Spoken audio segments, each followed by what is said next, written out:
Masters.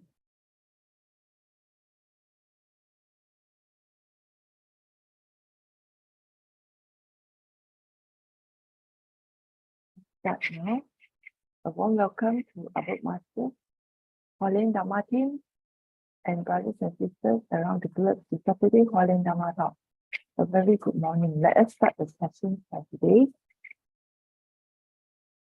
Now let us send our sincere prayers into the 10 directions.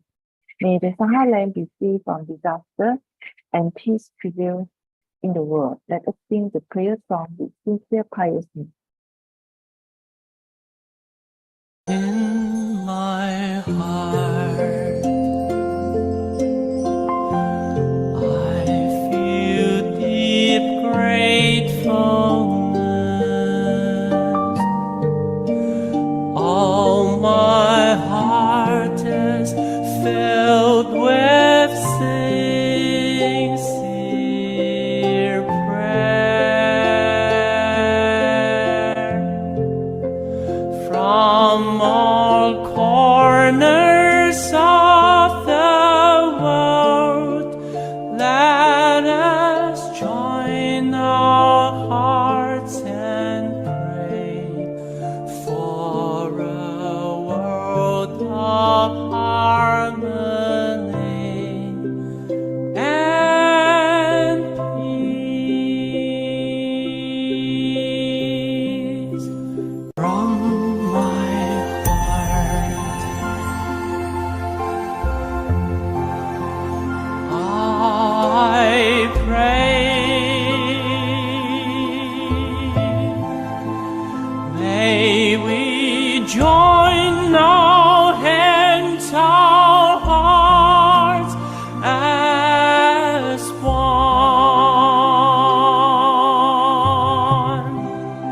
Spread the seeds of great love, nurture wisdom evermore.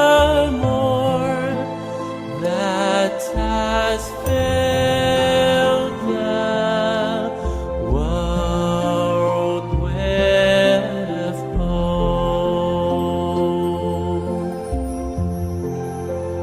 In my heart,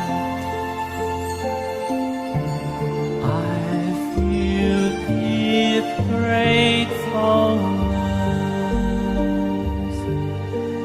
May all the Buddhas know my prayer. All united with one heart, let us end our hate with love. May there be no suffering hereafter.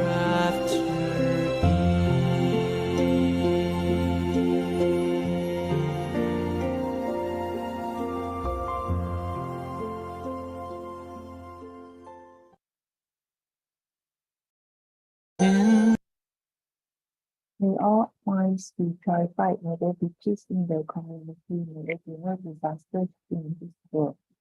Now let us pray together for universal love and blessing. With loving respect, gratitude, and confidence, let us wish every person in our lives a happy body, an enlightened mind, and a total fulfillment in universal love. Now let us expand this consciousness to include every person in the world, every being in the universe.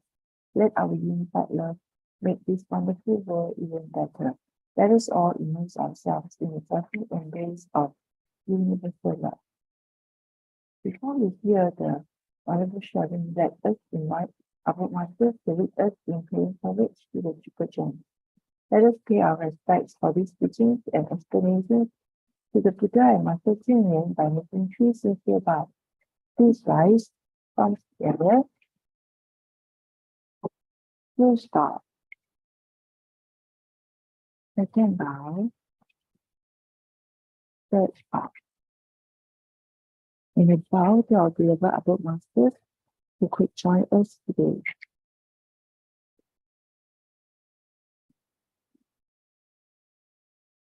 And today we have Su Ching who will be sharing with us his personal insights into the Wondrous Lotus Sutra, and followed by Dr. Charles Johnson, who will be sharing the basics of healthy plant-based eating.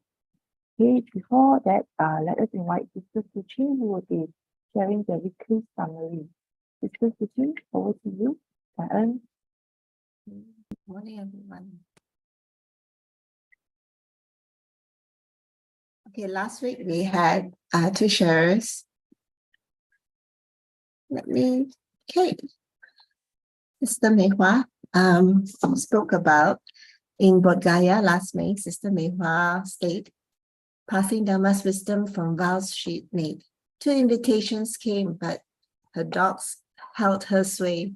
For her love for them she couldn't betray. Fellow volunteers implored her to expand, to spread her love across the land. So she applied for a 5-year visa to India and readied herself for the charity missions in Buddha's homeland. Amidst rural life, simplicity she did find, local earnings meagerly with struggles unkind. Mere 160 ringgit a month and lives not aligned. Jobs were scarce and hopes confined. Home visits brought sights to behold, the elderly in need, their many stories told. Volunteers provided medical support to both young and old, and in food distribution, their lives were consoled. In recruiting local souls, there were many hearts to mend. The volunteers sought out English-speaking translators to befriend.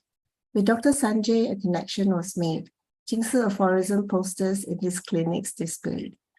The volunteers introduced the numerous Tima outreach and aids.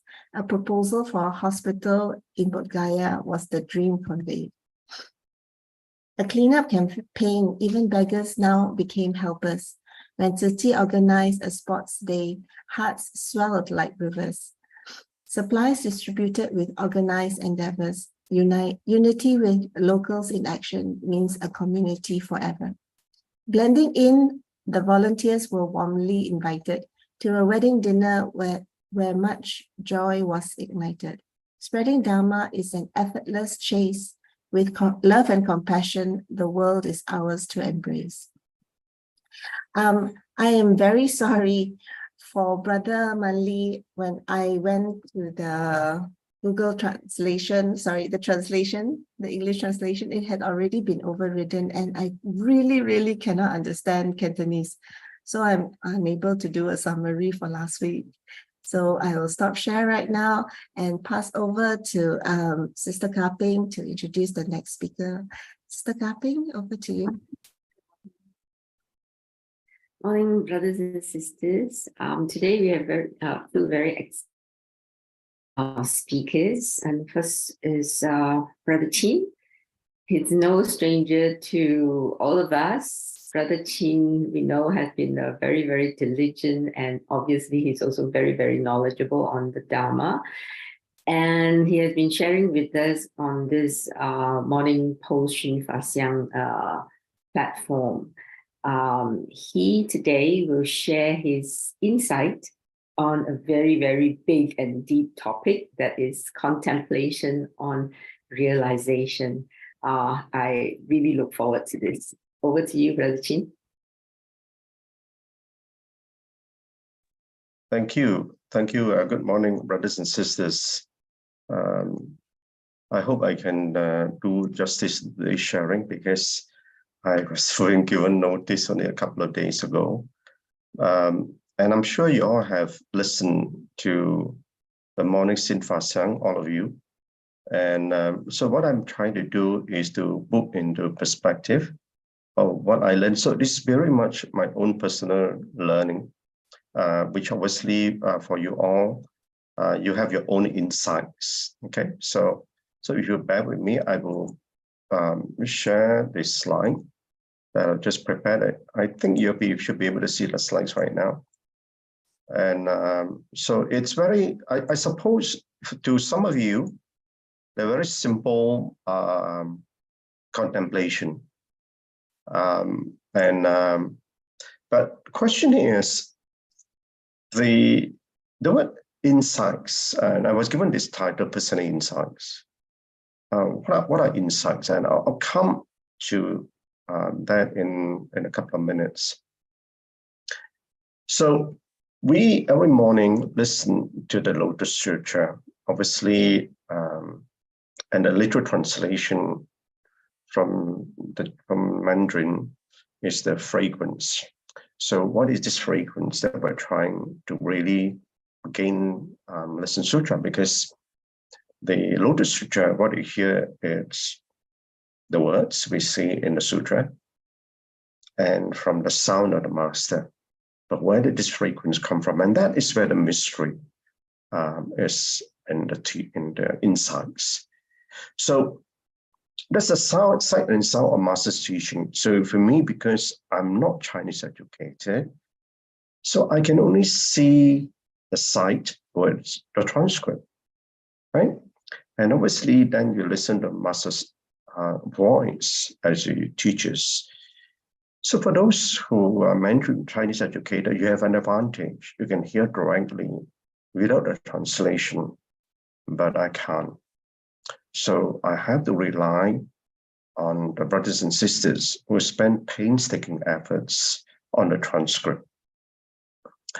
Then, I must say, when we get into the practice, and you can see this in the Dharma realm in Su Ching.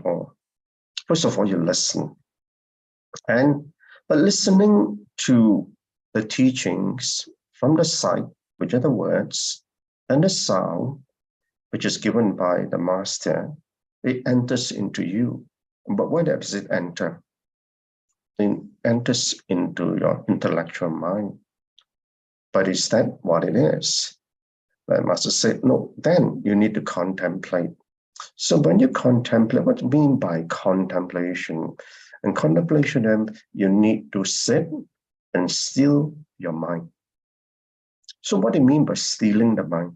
And stealing the mind means you get to the state where you have non-thoughts.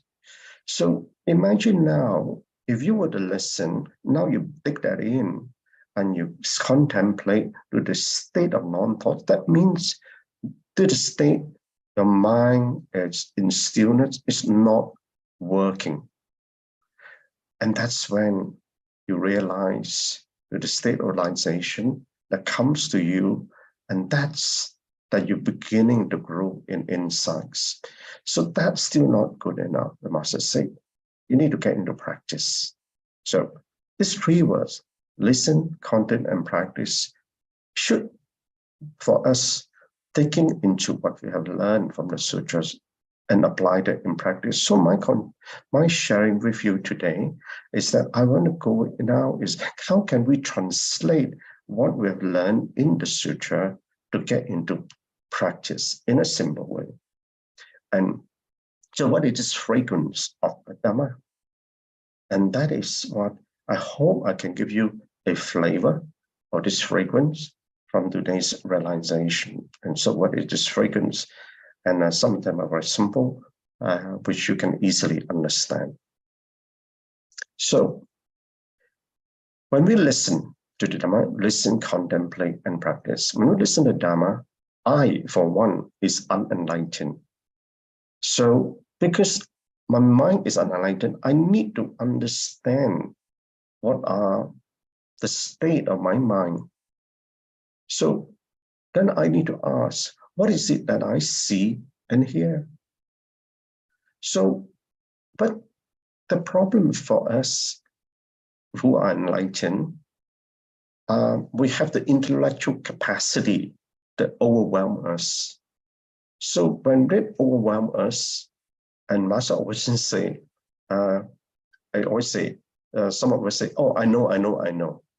But the fact is, do we know what it is? So, and then if we understand that if Dharma is so easy to understand, then they should have a degree course and do a Ph.D. in Buddhism and become enlightened. But you and I know that it doesn't, that's the way. So therefore, there's insights to taste the flavor of that Dharma, that we need to realize that. So then where does this understanding come from? And that's where we need that's the mystery of trying to realize those insights. So when we contemplate now of the listening, then contemplate on learning. Now, so when we try to learn the Dharma, we need to go into the meaning behind those words, the meaning between those words, and try to listen to what is behind the sound of what is spoken. So worldly beings learns from sight and sound, and so am I. That's my worldly being. But as I said, so when you listen, then you need to contemplate. So, but a spiritual being learns from the non-appearance of the sight and the silence of the sound. So that means is that do not just be taken by what you see, neither shall you move by what you hear. So obviously behind the sight and sound, as all of you know, there's emptiness in nature.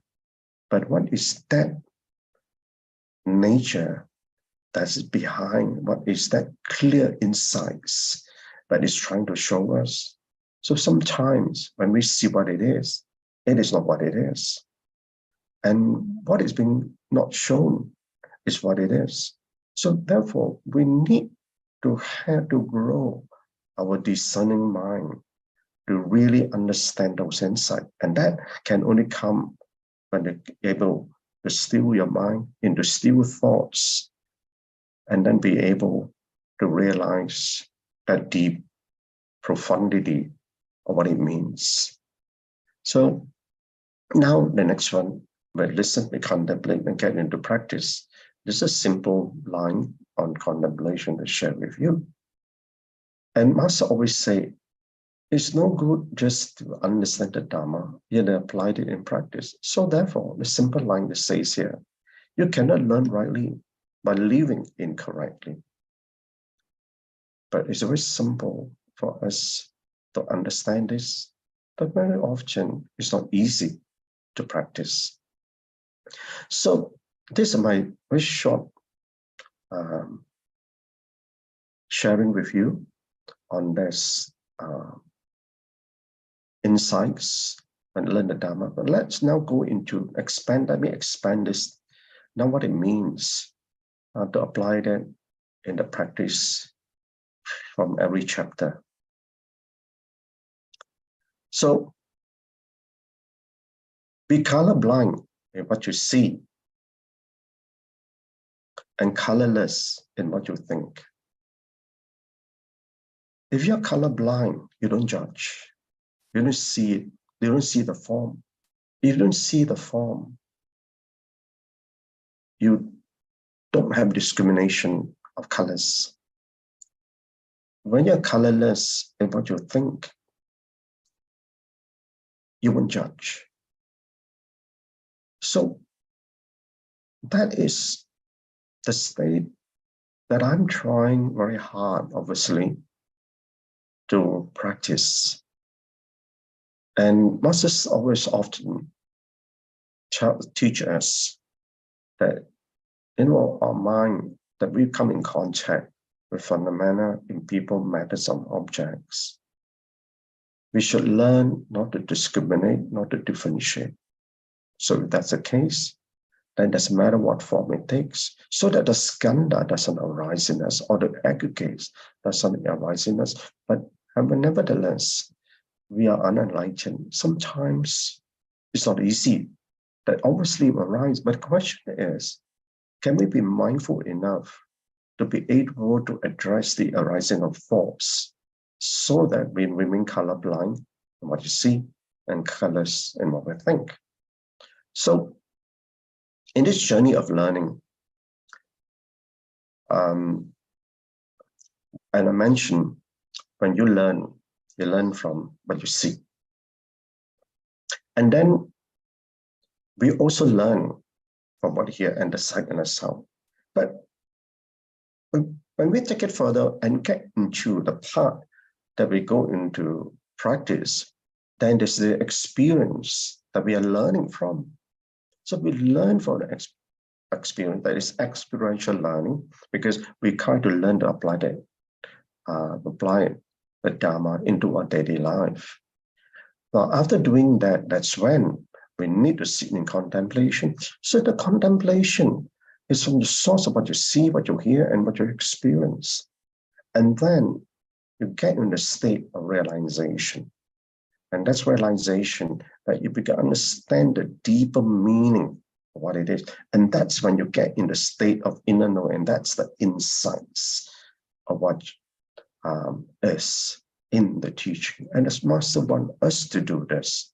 That's why in the Jing Si Hall, in the Dharma Ram, listen, contemplate, and practice. And keep reminding, the moment you walk up there, those words will be reminding you.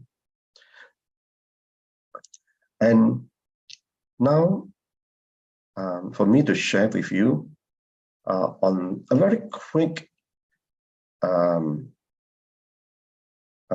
sharing on the 10 chapters and what it means when you come to the practice. And the chapter 1 is on the Lotus Sutra, is on introduction. So in the introduction of the sutra, it talks about, but essentially for me, and again, this is not my personal insights, it's talked about a path. So you must understand that during that time of the Buddha, the disciples were already arahants. So they wanted to open up the mind on the great Dharma vehicle. So it's pointing to the way of the path. And that path is a great Dharma vehicle, which is the Lotus, which is the Lotus Sutra, which is Bodhisattva path. So that's the introduction. So bearing that in mind, so when we try to listen to Master's teaching on the Lotus Sutra, we got to put that path in the back of our mind as to what is it that I can take from the teaching and from that learning to be applied into the practice, bearing in mind that I'm on the Bodhisattva path. And that is the part that we need to understand, because if I walk the path, that path is to develop the heart, which is all embracing, and to help sentient beings without exception. And that to do so, when that goes to the chapter on the skillful means. So the skillful means that we learn to practice, what is it that we need to be skillful of? Obviously, in this particular chapter, it does mention about Manjushri. And Manjushri is foremost in wisdom. But for wisdom to grow, you need to have virtues. And why is that so? Imagine if one have great wisdom and not virtues, that's very dangerous. So that path, that's the reason why the first chapter is about the path, the Bodhisattva path. So that can only build up from the virtues that we cultivate. So wisdom must come with virtues. So this skillful means is how we in our practice can cultivate virtues to grow in wisdom. So it's like the flower. So when it grows, that's a stalk that's growing from the plant. But at the end of that stalk, it blossoms the flower. So therefore, in our cultivation, that's why we need to get in practice. But wisdom cannot be learned. It must be grown from your practice. But what is it we are practicing? We're practicing the virtue. So when we practice the virtues, it will blossom the wisdom. And that's a fundamental part of it. But to do so what it is we need to develop the heart. Before we can develop the mind, which brings us to chapter 3, the parable of the burning house. Now, all of you understand that in this particular chapter is to trying to awaken our mind, which is our sixth consciousness, to get out from burning house. Because we are like children playing inside the burning house, which you don't know. And this burning house is samsara. So we are facing the heat of the Saha world and getting burned by our own karma. And without us knowing, so much that sometimes we have merits in this life, but if we consume the merits, and sometimes, especially those of you who are working and holding high positions, you know very well that sometimes in the course of work, in pursuit of worldly goals, we hurt others, isn't it? So then for us to realize with that realization, we need to get out from the burning house. And to do so, that in this lifetime that we have, that you learn and understand the Dharma, you know that our heart and our mind is only with us in this lifetime, and it's gone. So, but then Master say in the Lotus Sutra, but the Buddha nature is intrinsic in all of us. So if the Buddha nature is intrinsic in all of us, but why is it that we are not Buddhas? We are not Buddhas because our innate nature is encrusted. It's encrusted from defilements that we have accumulated through the past innumerable lifetimes. And therefore, that blocks us from realizing our intrinsic nature. But so in this lifetime that we are born, that you and I are here today, what is this nature that we have? We know our heart, we know our mind. But little do we know our own nature. So therefore, you need to understand that at the end of the day, at the end of our life, the heart is gone, the mind is gone. So what goes through, it's our seven consciousness and go up to the fall up to the eight consciousness or the alaya consciousness. So the alaya consciousness essentially is our innate nature, and that's where our karmic storehouse is. And the karmic storehouse is so full that it blocks our view, our intrinsic nature. So therefore, if we need to progress in our cultivation and get out of the burning house, we need to cultivate what's changing the nature. That's a part. But to do that, we need our mind. But to tame our mind, we need the heart.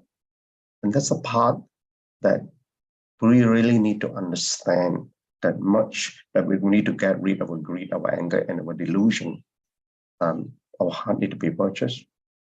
Our mind need to be benevolent, so that the nature that we're trying to cultivate is selfless. And that's the Bodhisattva path. And that's why we live our life, for the benefit of others. Now, going to the next chapter, this is the parable of the father and the lost son. So if you remember this particular chapter, this parable is about the father, which is referring to, in this case, the Buddha, looking for the lost son. And lost son doesn't even know that he was full of wealth. So this particular chapter for me to get into this practice, and Master mentioned this is about faith and about understanding. Faith about what? Faith about on the path. Faith that the path that we're walking on the Bodhisattva path. So for us, we are householders. We are not monastic practitioners. So we still need to hold on to that faith that we're walking on this path that Buddha has given to us and of which Master has shared with us. And to get that deep understanding, so that how do we then practice in faith and understanding? And we need to cultivate this faith and understanding, bearing in mind that we uphold the precepts so as do not hurt in the body, speech, and the mind, so that then we can continue to help, to care, and to serve in our ways. So when we do that, that is the noble practice, and we can get into that noble practice, even though our householders, right? And as simple as not to hurt, always be helpful, always be caring, and always be serving. And that is to grow in us, in our life, that in an ordinary life, to live the virtuous life. Now, by doing all these practices, what does it mean? Is to grow our roots, and that's the chapter 5. Chapter 5 is on medicinal plants. The roots are all within us. So these roots that we need to cultivate is within us, and there's some inner development. So the inner development, we need to nourish with Dharma rain. We need to nourish us with the nutrients of the Dharma. And to do so, that's Master often said, we need to be tranquil, peaceful and tranquil inside. So that's the state that we need to get into, so that we do not get affected by the defilements or afflictions that we are encountering outside as we serve. So in chapter 4, I said that what has we serve, but we need to serve knowing that inside us, that we need to remain peaceful and tranquil despite who we interact with, will surface in us our dust-like delusion. So we need to be joyful within ourselves and peaceful. But at the same time, we need to share our inner love with those in contact with. So the next one is on chapter 6 about the poor son. You see, the poor son, obviously, this particular chapter is a parable given by, obviously, disciples, the 4 great disciples. And it's about not being able to, because they remain as our hearts. Now that the Lotus Sutra is given, they need to change. So that change that we need for us, obviously we are not our hearts, we are not enlightened yet. So for us, what is it that as ordinary householders, what is it that we need to change? We need to change our character. So some of us are very quick-tempered, obviously, and resulting in words that sometimes we speak, we regret in doing so. So this Master say, it's our interaction with people. So if you go back to chapter 5, it's about inner cultivation, and chapter 6 is our external cultivation. So this external cultivation is to develop this character that we have, that we will change our ways, so that we no longer be surfacing our unwholesome habitual tendencies. And that's the mindful practice we need to go into as we interact. The next one is a chapter on the conjured city. If you remember, this chapter talks about having to walk this spiritual journey. And it's a long journey. It's a journey of immeasurable distance. So in our life, in this lifetime, that we walk our steps of life, that we need to accept this life that we have, so that we can resolve our karmic retribution. So resolving our karmic retribution, it takes a long time to do so. That's why the Heartwarming Community City was telling us. So lifetime after lifetime, we go to resolve this. So this karmic retribution for us ordinary householders in coming in 3 forms: learning the karmic lessons, repaying the karmic debts, and fulfilling our karmic responsibilities. And that is the part that we ourselves must be very, very mindfully aware of in our practice. So sometimes when we meet a difficult person, that difficult person is to teach us. And that is explained actually in chapter 12 on Devatata. and which is currently being screened from Hualien. So we walk the steps to do what? We grow our consciousness. So when we correct ourselves, we are actually from a 6th consciousness, we are growing our 7th consciousness in here, in this conscious city. So then we move on to the next one. It's a parable of the jewel in the road. And this was about giving predictions to the other disciples. So what is the prediction that we, as for us? And the prediction, if you listen to that chapter 8 and also on chapter 9, is about giving prediction even for those cultivators after the time of the Buddha. So therefore, if I take this in and apply it to myself, then I need to be appreciative to become a disciple. So a disciple means I need to be disciplined in my practice. I need to be committed in my practice. And that is the treasure in us. And if we understand that Buddha nature is intrinsic in us, then we need to be a treasured disciple to walk the path. And so that we abide to the teachings. Bearing in mind, we have the guardrails of virtues and wisdom on the path. Next is those at and beyond learning. Those at and beyond learning, that's the fruition of our cultivation, isn't it? So in this particular chapter, and the fruition of our cultivation, obviously, because the third journey is one of immeasurable distance, it takes lifetime after lifetime of cultivation. But what is important is that we progress in this lifetime, that we die more virtuous than the version that we are born with. And that about changing our character.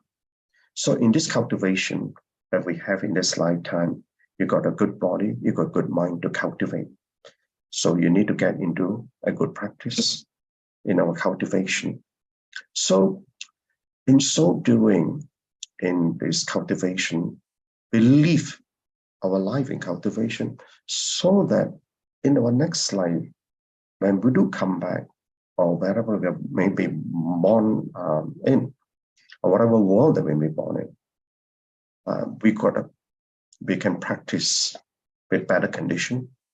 But sometimes when we look at it, so-called a better condition that we're in practice, you notice that when the Buddha gave prediction to some of the disciples, those conditions are crystalline, for example. But why did then Sakyamuni Buddha, born in the Sahara world that we are in, when it's burning with, we are practically like in a burning house. So that is what Sakyamuni did in his past, that he wanted to help us. So without Sakyamuni Buddha, we don't know the Dharma. So now that we know the Dharma, and we know what we in a portion, understand the portion of our cultivation. Therefore, if we have in this life from our past cultivation, and therefore in this life we have a good life, then we need to take advantage of that good life to get into a higher practice.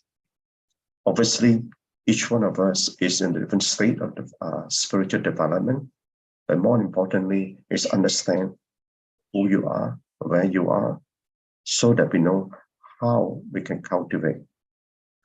The last chapter is on the Dharma teachers. And these Dharma teachers, we walk the Bodhisattva path. So we need to walk the path of cultivation. So when we walk the path of cultivation, we need to be walking the path of cultivation to be able to guide others along. So when we are able to guide others along, we do so, but my master often say, we need to have great love. And that we need to cultivate. And what is it that we're cultivating? We need to cultivate, to develop this great loving heart as we walk the path as a cultivator. So, Garden brothers and sisters, is coming up to 7 o'clock. My time is up, and most important slide is actually this slide. It's a disclaimer slide. So it's all purely for my sharing of my personal insights. Okay, Kanan, brothers and sisters. Kangen, brothers Chin, thank you for your sharing your insight. It's a great reminder of what we have learned so far from chapter 1 of the introductory chapter to now. We are in chapter 12, on the Devadatta. Well, Brother Chin, you always get me thinking, right? This particular phrase that I picked up, cannot learn rightly by living incorrectly. That's what we are trying all to practice. That is our spiritual practice, to live right and live correctly. But that is always so difficult because of our discriminatory mind, which cloud our discerning wisdom to know right from wrong. Just take, for example, the phrase when we say eating right. So many people have different interpretation of this. Eating right, does it mean being vegetarian, vegan, or some may even argue that these are inadequate, being vegetarian and vegan, because we are lacking in animal protein. So it's great that today we have Dr. Charles Johnston as our next speaker. Let's hear from him what is plant-based whole food eating. But let me first introduce Dr. Charles Johnston. He is an emergency physician. He's a fellow of the Royal College of Surgeons and certified plant-based nutritionist from the University of Cornell. He is co-founder and medical director of Hope MedFlight Asia. So Dr. Charles has helped evacuated and airlifted many people in medical emergency. And Dr. Charles believes in plant-based eating as a means of achieving optimal health, reversing chronic illnesses, and being kind to the planet and the animals we share Earth with. He also sees great potential in plant-based food as a means of achieving food security. I'm sure this is a subject of great concern today, especially after COVID. And how do you achieve food security without compromising on taste or nutritional value? Above all, eating plant-based food is about kindness and compassion. And this is Dr. Charles' way of showing concern for all beings. So over to you, Dr. Charles. Okay. Hi, good morning, Sister Yo. Thank you for the kind introduction. Everyone can hear me nice and clear? Yeah, okay. What I'll do is that I will give you a short presentation. It'll take about maybe 40 minutes or so. And then we'll reserve the rest of the time for an open discussion. You can either put in your questions or your thoughts through the chat, or we can talk. And without further ado, good morning to everyone. And I'm going to start sharing my screen.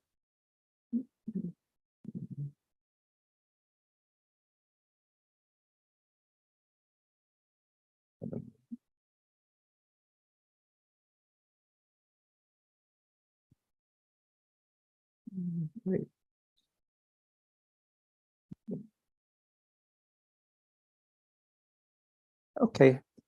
Okay, so today's talk, the overview is about to eat kindly and of course to eat healthy. So what I'm going to talk about is the concept of a diet known as a whole food plant-based diet, otherwise shortened as WFPB, whole food plant-based diet. A whole food plant-based diet is, to me, a compassionate way to eat. It is the kindest to the animals. It is the kindest diet to planet Earth. And it is also the kindest diet to your own body.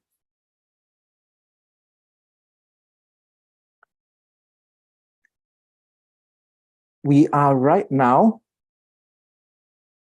as a healthcare professional, I'd share with you, I mean, in the hospitals in Singapore, and I'm sure in Malaysia too, I'd say if you go to a hospital, you'll realize that 70, 80% of the patients in a hospital suffer from somewhat these illnesses which I've listed here. Globally, in developed countries and rising each year, each day, we have seen increasing rates of cancer, heart disease, stroke, diabetes. Among the elderly, dementia is coming on. Dementia was, in fact, only the disease, dementia, Alzheimer's disease, was actually discovered by Dr. Alzheimer something like 150 years ago, which means prior to the Industrial Revolution, it was probably so rare that there wasn't even a name for it.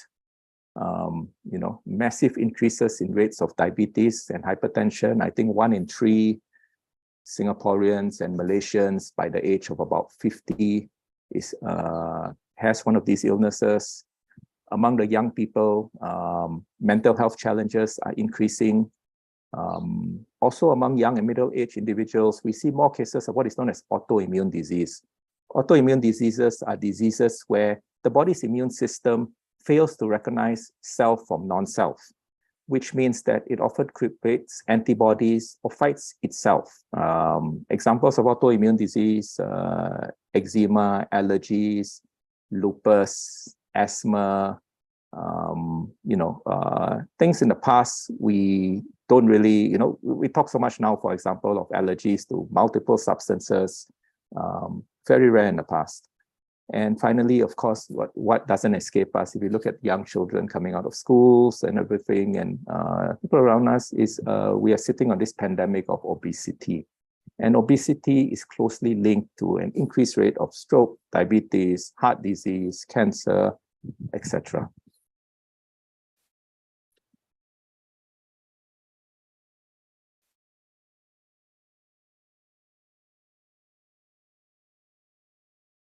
Now, as a medical professional, there is actually very little training on nutrition. I think in my 5 years in medical school, I probably had a 1-hour lecture, which, to be honest, I don't remember much about because they never asked questions on nutrition for exams. But as much as we'd like to tell patients, your doctor is always right, the reality is that your doctor is sometimes not always right. A few hundred years ago in Western medicine, if somebody was ill, one of the treatments would be to transfuse the blood of a healthy dog into a human. Needless to say, this caused many deaths. Also, 100 years ago, if your child was ill and you were prescribed a cough medicine, in the center picture, you can see your cough medicine often included things like alcohol, cannabis, chloroquine, and morphine. And finally, just within our parents' generation, doctors believed that smoking was good for you. And if you had a throat infection, smoke and you'll kill off the germs. I believe that you are what you eat. And in the trajectory we are taking, this is the way, this is where we are headed. So, call it fast food nation, inappropriate food choices. If we don't eat what our ancestors ate, if we don't eat what other primates eat, we're radically going to evolve into what you see on the very right.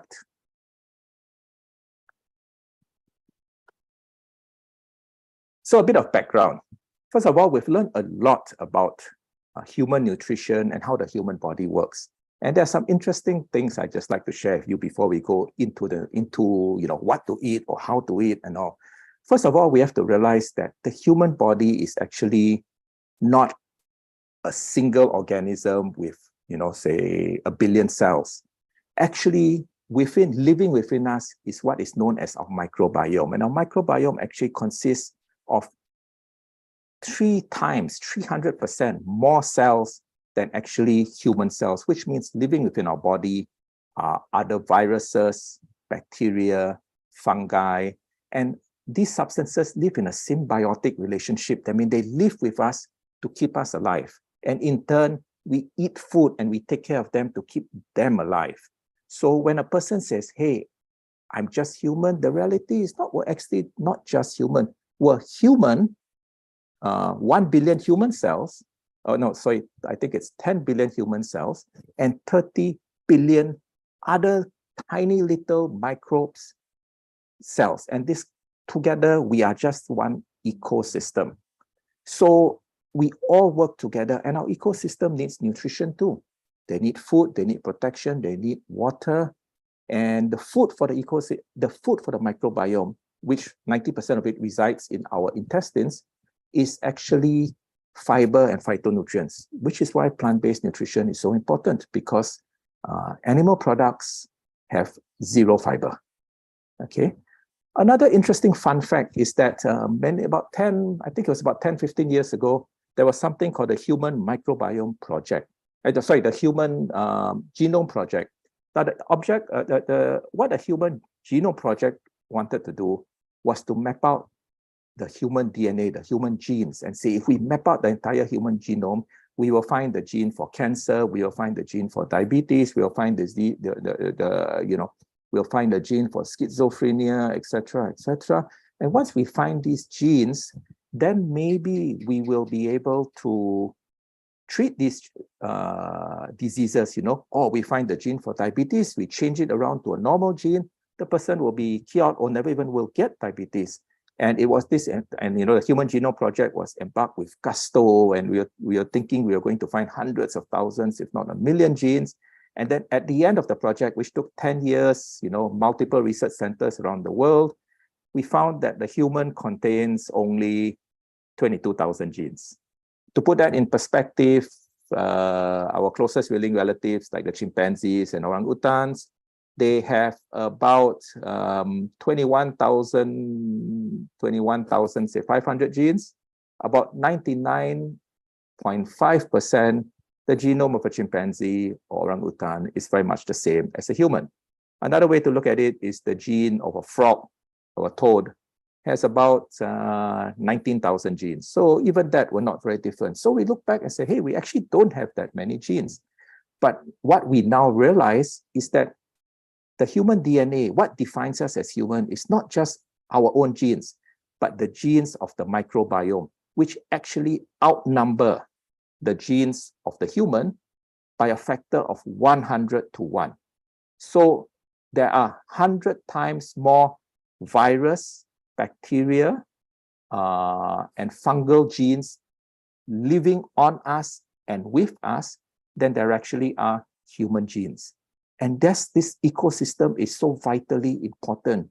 We are not what we are just because of our own genes, but because of the genes we interact with on a ratio of 100 to 1.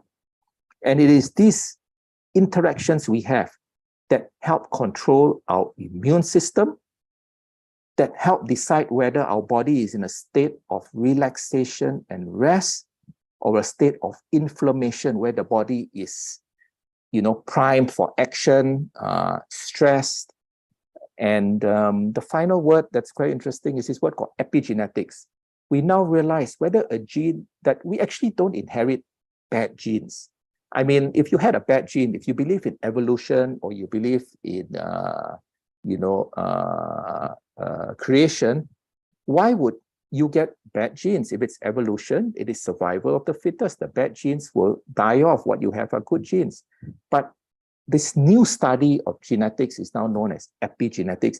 Epigenetics means how the genes respond depends on the environment around us, depends on the interaction between the chemicals that are produced by our microbiome, depends on the nutrition we take, depends on our mental state, and then the genes will either function in an appropriate manner or function in the wrong manner and give rise to disease. So what exactly are the benefits of a whole food plant-based diet? Number one, it will minimize your risk of developing diabetes, heart disease, hypertension, cholesterol consistently around the world. It is shown that a whole food plant-based diet, and in some places they call it somewhat a very plant-centric, maybe Mediterranean diet, ranks number one in terms of diet to prevent chronic illness. In addition, the beauty of a whole food plant-based diet is not just that it prevents illness, but it has the ability to reverse chronic illness, reverse obesity. That means you can actually turn the clock around. The human body is a survivor. We've lived through hundreds of thousands of years of evolution, and the body wants to heal. You just have to give the body the right environment to heal. Once you have the right environment, the body actually heals.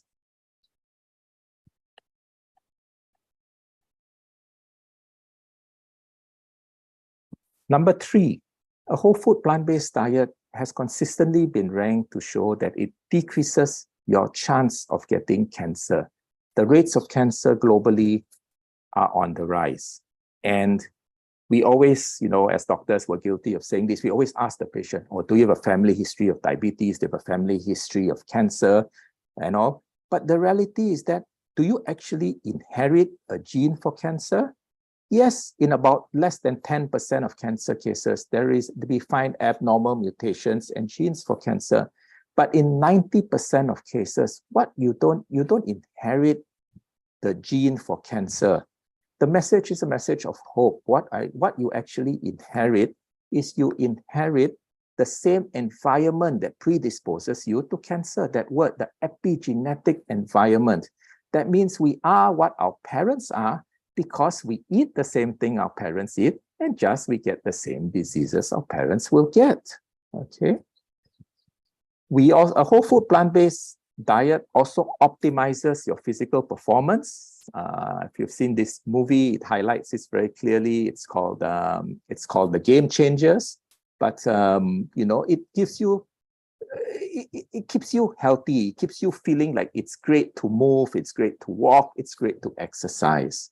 Okay, it improves your mental capacity, and very importantly and consistently, it's been shown in multiple population studies involving hundreds of thousands of people across multiple countries in the world that a diet which is very plant-centric, very whole food-centric, and the majority of that decreases significantly the incidence of dementia, which is a growing global population. It addresses it directly. And finally, a whole food plant-based diet promotes healthy longevity. That means as we age, I'm in Singapore, we are now one of the top 5 countries in terms of life expectancy in the world. But what we really want to look at is not life expectancy, it's not lifespan, it is really health span. I'm a doctor, I work in intensive care and all. We can keep patients alive, for 10, 15, even 20 years, but you may be bedbound, you may be oxygen dependent, you may not recognize your family members. So the question is really not about life expectancy or lifespan. To me, it is about health span. If you look on the left, do you want, these 2 individuals, a smiling, happy, independent elderly man, or someone who's ill in a bed, who's bedbound, who has no chance to see the sun? They may have the same life expectancy, but what do you actually want? And our aim is always health expectancy. As a doctor, I think that the greatest day will be when I put myself out of a job. I don't have a job to do because, everybody will be healthy and they just live until a nice ripe old age. And when the time comes to go, it's time to go. Okay. But I don't see that day coming very soon. So what is a whole food plant-based diet? Okay. Whole food. Now, a vegetarian or vegan diet, if you look at these are all plant-based foods, but they are not whole foods. So one of the interesting things to say or to add when I advise my friends or my family or my patients is that don't eat anything your great-grandmother won't recognize as food. I mean, if it comes wrapped up in a plastic bag, if it has a shelf life of 3 to 4 years, if it doesn't rot, if it requires big machinery to make it, generally you'd want to avoid it. Our bodies have not eaten this for hundreds of thousands of years. We can't really overnight learn how to digest it, assimilate it within our body, and grow healthier with it. food authorities in Singapore, in Malaysia, we are starting to realize the importance of a plant-centric or plant-based diet, and we do this by what is known as the healthy plate eating. So you can see this is the healthy plate from Malaysia and the healthy plate from Singapore. Very much similar. We recognize that, and if you look at the diet, we are starting to recognize more and more that it is important to take plant-based food. So in both diets, up to 3/4 or more of the recommendations are actually plant-based. But we haven't gone around, health authorities have yet to realize how important is it, or how great is it, or how worthwhile is it to go fully plant-based. So you see in the pictures, there's always that fish, okay, whether it's Singapore or whether it's Malaysia, a lot of countries and all. But we also give this healthy alternative that says you don't really have fish, you can have tofu too. So it is coming on, but the realization is going to take some time. Just like the doctors promoting smoking, it took about 40 to 50 years before doctors finally realized, despite the evidence, that smoking is doing terrible harm to the body. So right now, what doctors tend to say is, if you've gone to see a doctor, you ask your doctor, hey, what should I eat? They'll always tell you, just eat a balanced diet, okay? And then you scratch your head and say, so what is a balanced diet? And you say, just take a bit of this, a bit of that, don't concentrate on one thing and you should be fine. Okay, I want to now share with you the concept of a whole food, plant-based, and balanced diet. Okay, so interesting facts. First of all, we always talk about calories. And sometimes people say, oh, a calorie is a calorie. You just have to take 2,000 calories a day or 1,800 and that's it. The reality is a calorie is not a calorie. A calorie is whether it makes you feel full. So if you take just healthy oil, 4 tablespoons of olive oil, it's actually the same as, and it has the same number of calories, 4 tablespoons, as an entire plate of fruit and veggie. Okay, so when you talk about food, it is not important to just count calories. It is important to look at this food, what is known as calorie density. Does this food, in 1 ml of this food, or 1 little portion of this food, how many calories are inside? And if you look on the lower right hand here, you'll see that if you take oil and you take 4 tablespoons of oil, you're not going to feel full, but you have the same amount of calories as 4 tablespoons of oil is the same amount of calories as eating 1 kilogram of broccoli. Okay, so plant-based food gives the best bang for your buck if you want to lose weight, because it fills your tummy, and it is the stretch receptors in your stomach which sends signals to the brain to say, hey, I am full, stop eating. So if you eat food which is known as calorie light but nutrient dense, I mean a lot of nutrients inside but low in terms of the calories, you will actually feel full on much, much less than if you eat food which is filled with sugars and salt and oil. And these foods are processed and they are what is known as very calorie dense, but they are low on nutrition. That means they are nutrient light but calorie dense. Another point on the whole food plant-based diet I'd like to share is it's a little different from a vegetarian diet in essence, because it is closer to a vegan diet in that we, and I advise this from a health perspective, that we do not take eggs and we do not take dairy or milk products. Okay. Now this debate, and later you can ask your questions and I'm happy to share and we can discuss this. Let's go on eggs first. First of all, egg is often sold to people as a complete protein. That means when you eat egg, you eat all the amino acids and proteins that your body needs for the entire day. First thing to ask is that, but first of all, we don't just eat egg, we eat other stuff. So even if we took some long beans and some broccoli and some rice and some nuts, now if we mix, each of them may have 10 to 15 amino acids, and egg has 23 amino acids. But if you put it all together, you get the same number of amino acids. So The first fallacy is that you don't need to take any food that is a complete protein because we eat a variety of food. Okay. The second thing is cholesterol and saturated fats fill eggs. Okay.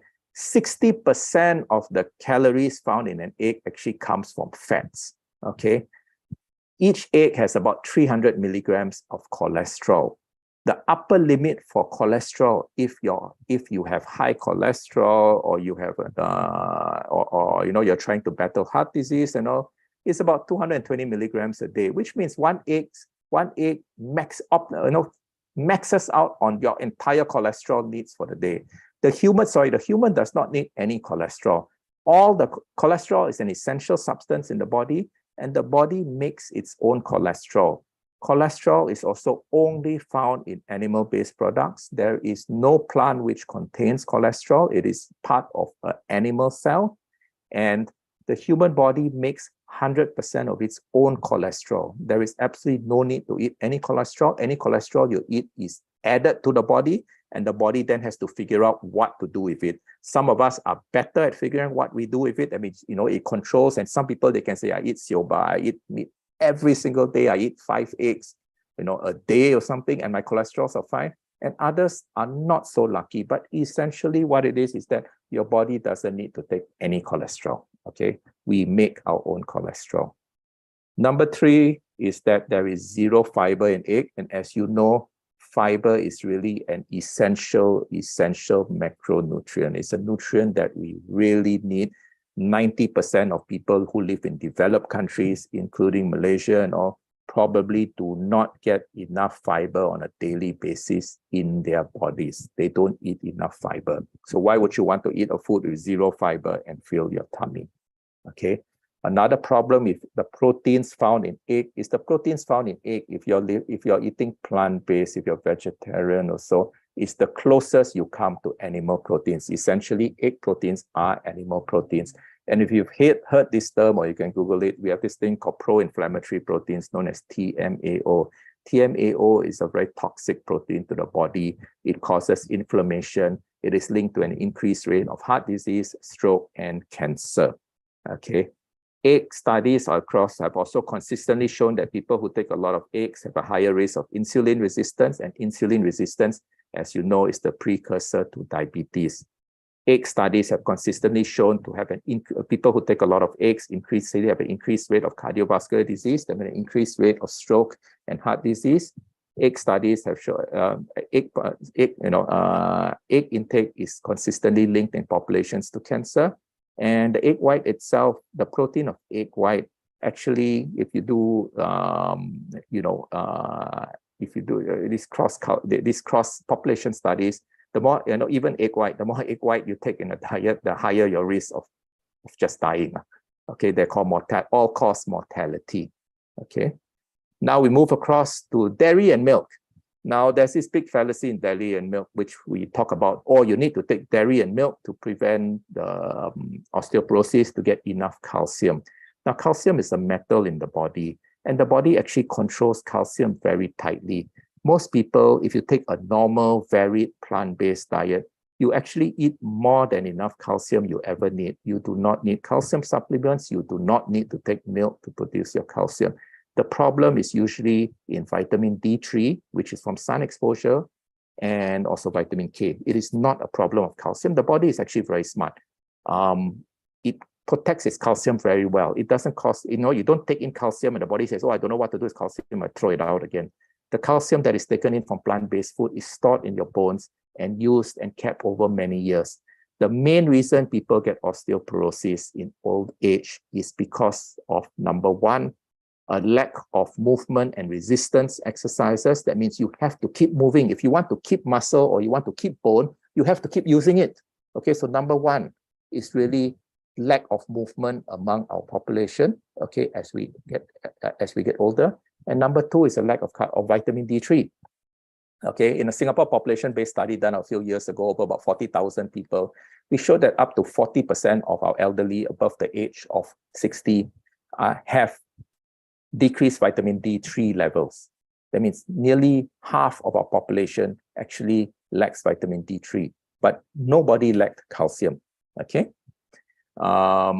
Second problem with milk is that it contains a lot of growth factors. Milk is for a baby cow to become a big cow. It's for a human baby to become a big human, but we don't want a human baby to become a big cow.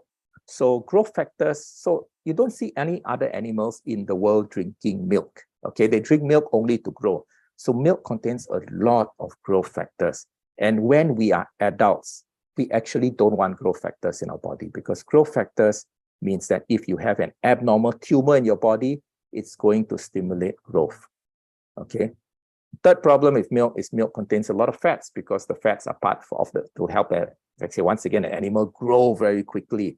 So it is very much filled with saturated fat. And even if you take low-fat milk, you must remember, if they take out the fat, they must replace it with something. And usually what they replace it with is sugars. Okay. Milk has got no fiber and very low human nutrient density. The only exception to this is human breast milk. Human breast milk, which is for babies to grow into, little babies to grow into to grow into adults. Okay, so they grow very fast. So actually, human breast milk contains fiber. It's so important for our microbiome to develop that through nature, through evolution, human breast milk actually contains fiber. So it is the only animal-based source of fiber literally in the world. Is human breast milk. It's got fiber inside, and that fiber is not for your body to absorb, but to feed the microbiome of the baby's gut, so the baby's gut microbiome will grow, because a baby doesn't take plants, until it's weaned off and starts actual food. Its source of nutrition is only its mother's milk, and therefore the mother's milk must contain fiber. Dairy milk is also linked to an increased rates of autoimmune disease across the world. It is shown that populations with increased rates of lupus, increased rates of rheumatoid arthritis, increased rates of asthma, etc., tend to correlate directly with the amount of milk that they take. Okay. It is also linked to this disease called inflammatory bowel disease, which is a disease of inflammation of the gut, rare in the past, consistently becoming more common and more common among younger and younger individuals. Okay. If you go to National Cancer Organization websites and research sites, you will see that dairy intake is directly linked to an increased risk of breast cancer for women and prostate cancer for males. In fact, even in the American Cancer Society website, if you go there, they put a case up where say they have significant evidence that in males, removal or stopping all dairy products may decrease the incidence and progression of prostate cancer. Incidentally, milk also contains something called casomorphin. Casomorphin is actually a chemical which comes from milk casein. And what it does is that it actually increases your chance of being addicted to milk. Because if you have a little baby, you want this baby to take the mother's milk. You don't want the baby to go down there and says, hey, I want to drink a Coke instead, or I want, oh, that tastes good. Can I drink that? You want the baby to actually be addicted to the mother's milk. So in all its smartness, nature makes that one of the proteins in milk is converted to casomorphin, and as the name morphine implies, it is actually an opiate. So the mother becomes addicted to the baby becomes addicted or attached to the mother's milk. Now, do you want to get the casomorphin from your milk and be attached and addicted to a cow? Not really, but it is one of the reasons why when I talk to people who want to come off dairy, the hardest thing for them to come off is cheese. And the reason for this is cheese has the highest percentage among all dairy products of casomorphin, and also the highest percentage among all dairy products of salt. And both of these things are highly addictive. Finally, most milk is industrially produced, and industrially produced milk in the US and Canada, and I'm not sure about New Zealand and Europe, cows are fed a hormone called bovine recombinant growth hormone, okay? BRCGH. Bovine recombinant growth hormone is a growth hormone that's injected into cows or given to cows so that they produce more milk. And finally, of course, when you have milk, mixed with the milk, because of the industrial nature of milking nowadays, which is painful for the cow and very rough, a lot of milk cells, milk actually contains a percentage of pus or white blood cells. So the infection from the mammary glands, from the udder of the cow, produces white blood cells, which is then, if the white blood cells go up, so a certain number, I think it's like 500 cells per square ml or something like that, is accepted. These pus cells are accepted in milk because you cannot fully remove it because of the incidence of recurrent infection of the udders of cows. And finally, these cows are then treated with antibiotics to continue milk production, and part of these antibiotics also gets in milk. So there's an acceptable level. It's not no level. There's an acceptable industrial level to say, oh, at this level, we feel it's okay. So we think chicken farming is beautiful, and these chickens will lay eggs, and we'll take the eggs from them, and we'll all be happy. But this is what a chicken farm really looks like. Okay, overcrowded, terrible living conditions. Chickens which lay eggs spend their entire lives just laying eggs. The eggs are stolen from them. This egg is supposed to be for the mother to have a baby chick. Every day it's taken away from the mother, and they lead these lives until the day they die. Okay, they don't see the sun. One of the you can see in 2017 there was actually an online petition in Malaysia to stop this process. This thing, it is called debeaking. Now, chickens which live in captivity because of the overcrowding and everything, the conditions, they often get severe mental health issues, and they often either pack themselves or pack each other to death. And one of the ways the chicken industry prevents it is to use a red hot iron blade and cut the beaks off the chickens. Okay, and this is done on an industrial level. There is no anesthesia. There are, animal rights groups have tried to stop this for a long, long time. But since there is no replacement, it continues until today. Another thing that happens is that when we eat eggs, we must remember that only female chickens or hens lay eggs. There's a 50% chance when a chick is born, it's either male or female. So what happens to all the chicks which are male? They're essentially put into plastic bags, and the plastic bags are just closed and they suffocate to death. Or they're put into a machine and they're ground up alive. Okay, it's called grinding. They're ground up alive, and they usually end up as either dog food or cat food or something like that. Okay, they're basically ground up alive.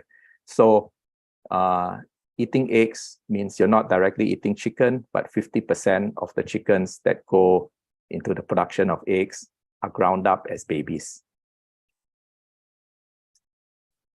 We also like to think cow farming is nice and beautiful, and the cows are happy and they happily share their milk with humans.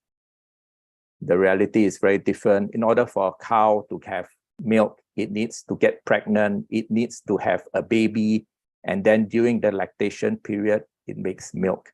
So each time you want to get a cow to make milk, the cow is artificially inseminated. It goes through an 8 to 9 month pregnancy period, and then the baby cow is born. Now, this baby cow doesn't spend any time with its mother. It is taken away from the mother. The mother spends several days to a week or so crying, and because she's lost the bond with her baby. If the baby cow is female, it then can be raised to make milk again, 50-50 again. If that cow is male, it then becomes meat.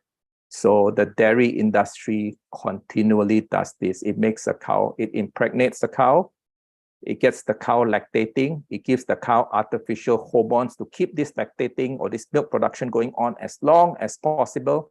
When the milk production stops, the cow is forcefully impregnated again. And then this process goes on and on until the day the cow can no longer produce good quality milk. The cow is then slaughtered, and it becomes your low-cost beef like hamburger or dog food. So this is how milk industrially is produced. 90% of the milk on the world is industrially produced. The conditions are far from sanitary. That is why part of milk is allowed to be pus. So in 1 liter of milk, there'll be several million pus cells. Of course, the milk is pasteurized and boiled. So you eat the dead past cells, you don't eat alive past cells, or you will get very sick. But this is really what industrial milk, what milk actually looks like. And you do have to remember that 50% of the cows which are male, this is what they end up as. So dairy, taking dairy does support the killing of animals. And finally, the cow, at the end of its life, when it can no longer produce milk, it is not retired. It is put in this pen. And if you look on the right, this man is about to shoot the brain of the cow to kill it. So it then becomes food. So this cow goes through a life which never really has peace.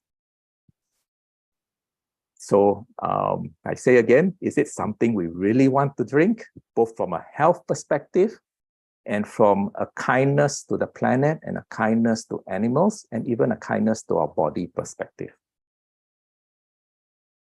So then what do we eat? We cannot take eggs. We cannot take milk. What do we take?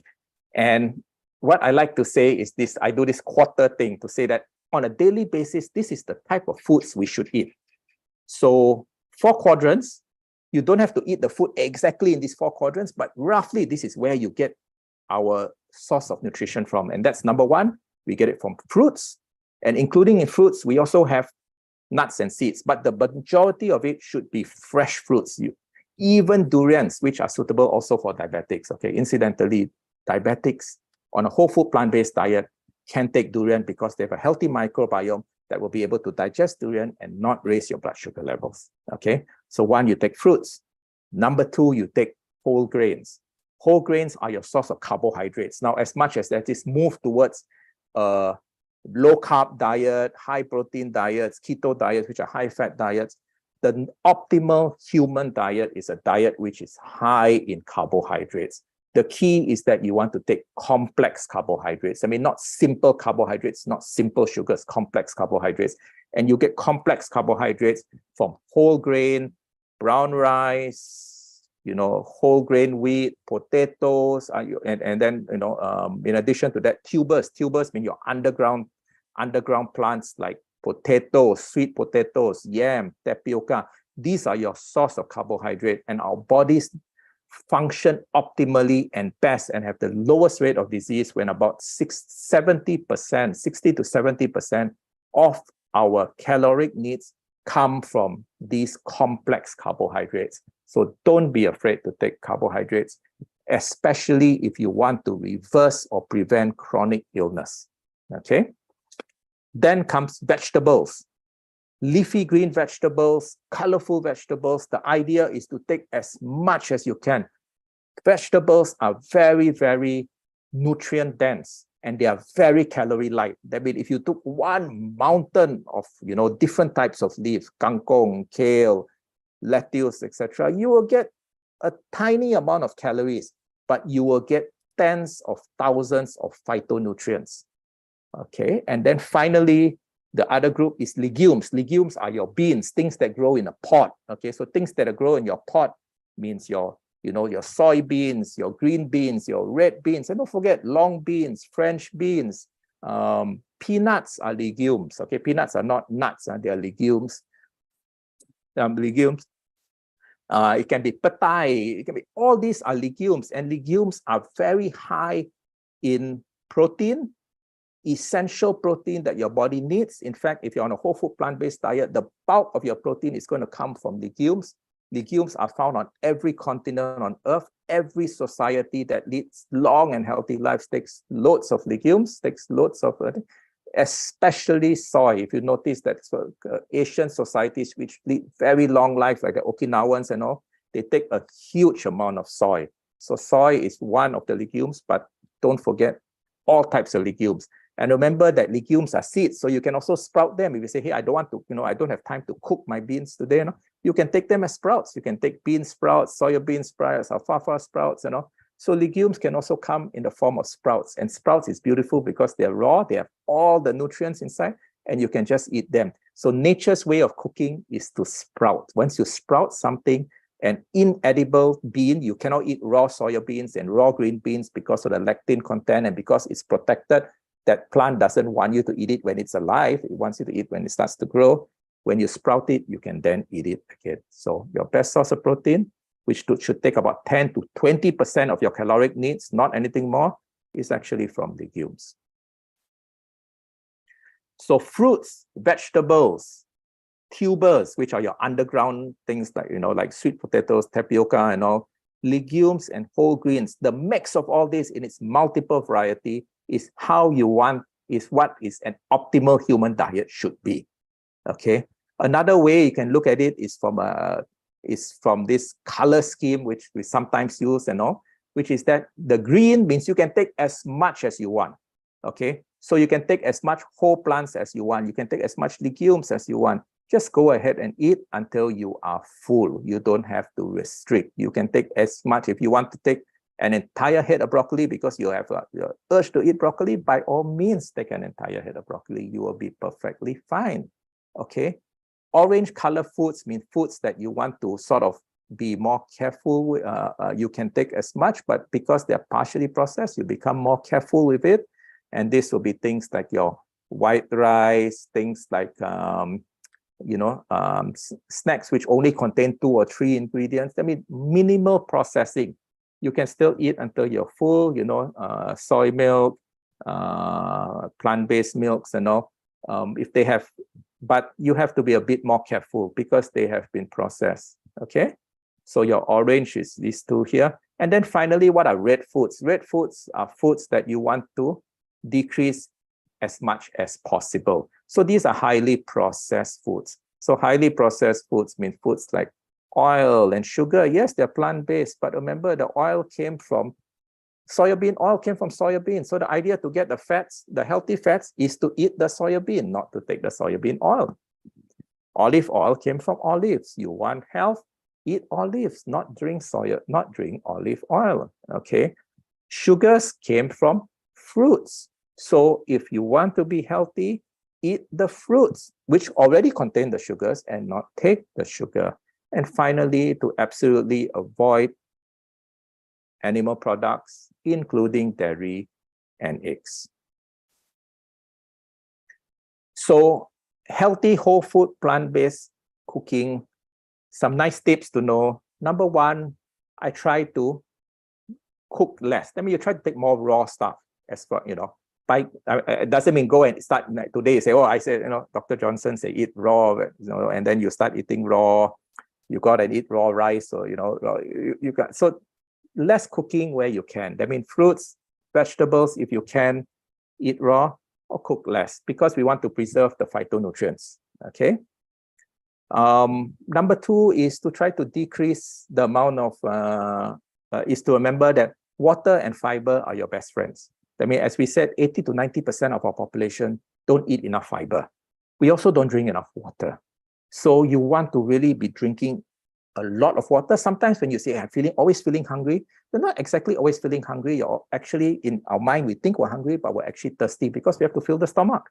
So you fill your stomach with water. So water is a very key, essential nutrient, although they say water has no nutritional values. 80 to 90% of the human body is made up of water. So we need water. So water and fiber are your best friends. Food with a lot of water, okay, which means plant-based foods, the bulk of plant-based foods, fresh plant-based food is actually water, and fiber are your best friends. Number 3, keep your food colorful. That means when it's colorful, you have all sorts of nutrients coming in, okay? And different nutrients have different colors. And that's how that's why when we look at colorful food, we say, hey, I love this, because we are hardwired to look for colorful food. The more colorful is it, that's why fruits become so colorful, because they want the animal or the human to pluck it and eat it. And we are just hardwired to look for colorful food. So the more colorful your diet is, like on the left here, the more healthy it's going to be. You don't have to know what the nutrient content is, as long as you know this is a natural food and it's colorful, not coloring inside, it's colorful, then go ahead, it is healthy to eat. Okay? Keep taking variety.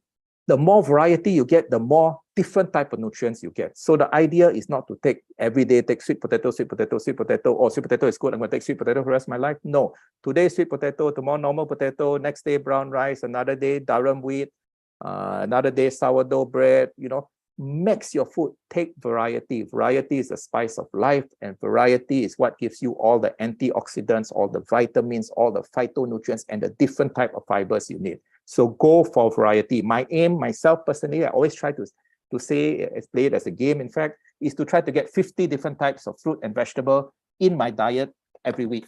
And if you count it out, it's actually not very difficult to do. It's easy to get 20 every day, and about 50 different types of fruit and vegetable I aim for every week. Another thing I realized is that we need to empower ourselves to know how to cook, to know how to prepare our own food. When I first embarked on a whole food plant-based diet about 5 years ago, I was very lost. You know, I went out and I go to a hawker center, a coffee shop, and I say, hey, I can't find anything healthy. And the reality is actually sadly true. We live in a food culture which is actually very toxic to the body. Okay, we actually live in a food culture that is making us sick. So you have to be empowered to know how to prepare your own food. That is really the easiest way. And then when you learn to prepare your own food, you learn that actually it's not so difficult. It's fun. It empowers you. And you know, this empowerment has been taken away from humans as we work too hard. We forget that actually the preparation of food and the eating of food is actually ingrained. If you look at, you know, our closest living relatives, they spend half the time nibbling on things, eating what? Getting food, foraging for food and eating.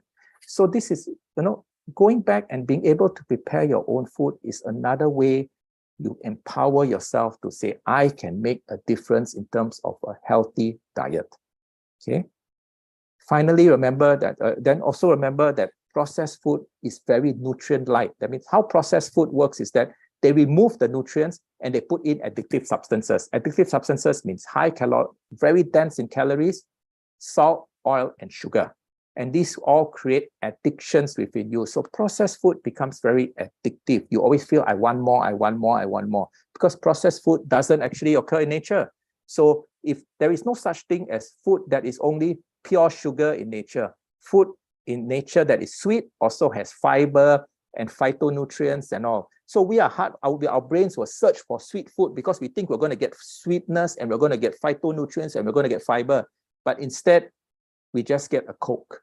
You know, we get a soft drink, which is just sugar, or we get white bread, which is not even sweet, but contains a lot of sugars. And then we eat it and we wonder why we keep wanting to take it or why we love it so much. It is because processed food is meant to make you addicted. This is the science of food addiction. This is the science of industrial food. Okay. So remember, finally, whole food is nutrient dense, but calorie light. That means loads, thousands of nutrients. You look at one leaf of kangkong. One leaf of kangkong has probably 10,000 phytonutrients. Okay. So that tiny leaf contains so much nutrition, which is so different when you look at one candy bar. Your nutrient content is labeled 10 nutrients. Okay, very different. So how do I eat? I try to minimize my oil intake. Okay, so when it first hit me, this was quite strange to me. But actually, we get all the fats we need by eating whole foods. There's no need to add oil. So you can put oil into food if you want it for taste. But there is no such thing as actually a healthy oil, because all oils are highly processed, and it's just the level of processing. So if somebody asks me, hey, is olive oil healthy? Then I say, compared to what? Compared to the real olive, go for the real olive. Compared to palm oil, yes, of course, olive oil, because if it's cold pressed, it's less processing, it is healthier. So some oils are worse than other, but our bodies actually, you know, in terms of nutrient requirement, you don't need to take any oil. There is no need to take oil. You take oil if you need it to cook, if you need it for taste. But I try my best to minimize my oil utilization.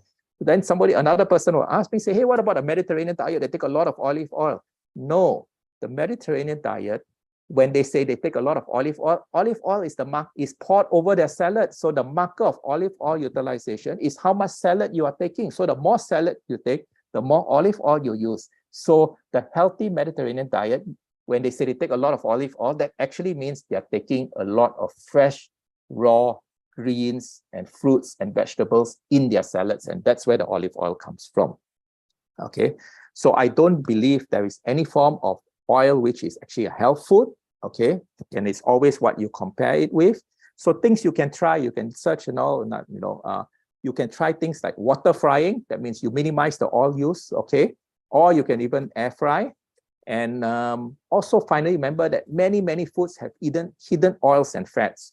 Commonly, for example, 3-in-1 drinks. If you eat 3-in-1 drinks, the bulk of the calorie in 3-in-1 drinks is actually from fats. And that's because the filler in your 3-in-1 coffee or tea or whatever is actually palm fat. Okay, it makes it seem like it's full. It's the palm fat.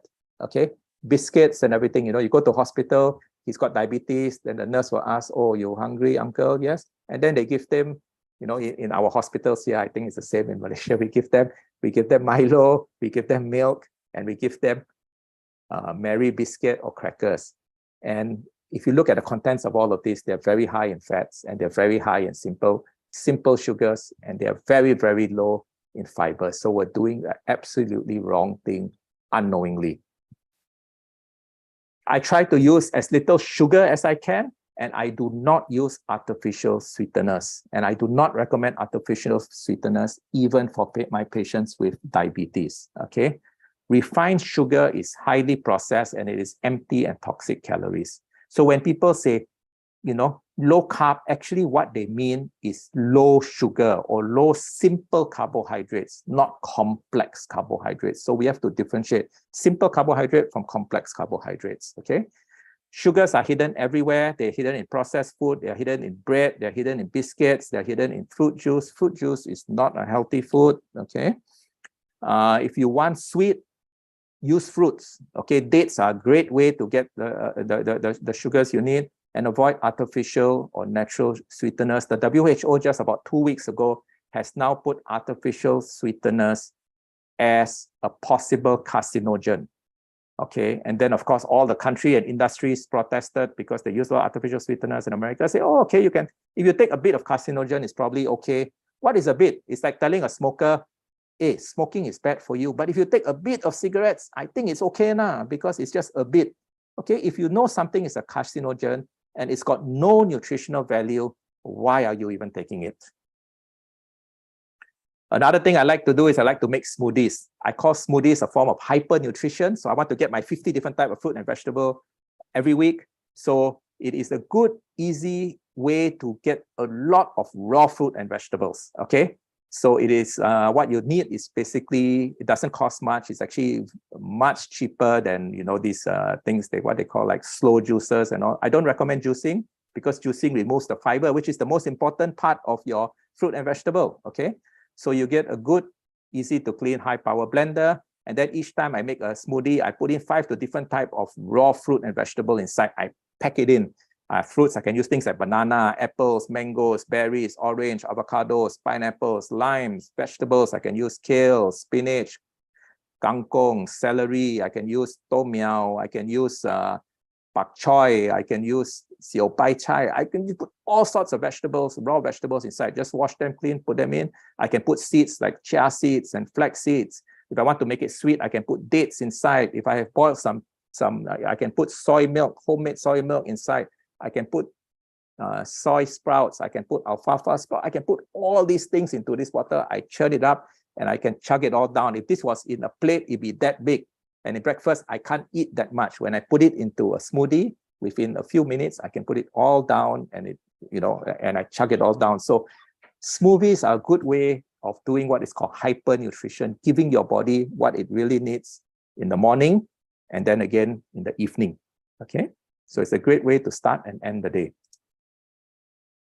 Another thing that I find really fun, and I mean fun in the sense that it's good for my body, good for me, is actually fermented foods. So fermented foods include things like kimchi, tempeh, sauerkraut, which I make myself, yogurt. When I say yogurt, I mean plant-based yogurts. Okay, they are assured, unlike your pills of probiotics, they are assured source of natural probiotics.